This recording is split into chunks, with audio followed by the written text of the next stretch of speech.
तुवें ती उठोवंक तोचवीत करी पूण जायना तांच्या लागीं. पूण ती देवाचेर बाबाट दवर आनी मागोत राव. एक दीस तुजी भुरगीं ह्या विचारान उठोवन उबी रावतली. God bless you all. बरें तर हांव येता. रेडी आसा.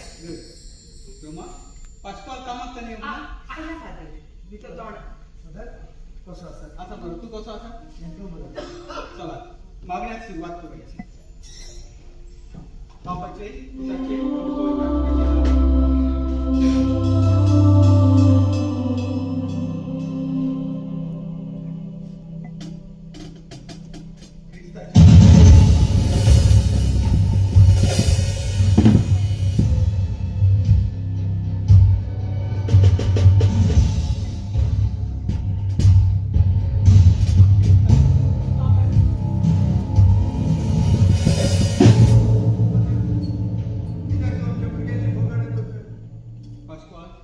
तू जाणाय त्या दिसाक हांव तुमच्या भुरग्याक कुमन्या घेवन आयलो तेन्ना ती उठोवंक तोचवीत करी पूण तांचे लागीं जावंक ना. पूण आयज ताणें उठोवंक तोचवीत केली आनी व्हिलचॅरार उठली आनी पक्की बसली. म्हणचे फुडें कितें पाशपाल? म्हणजे तू म्हणून सोदता फादर की आमची भुरगीं चलोवंक शकता.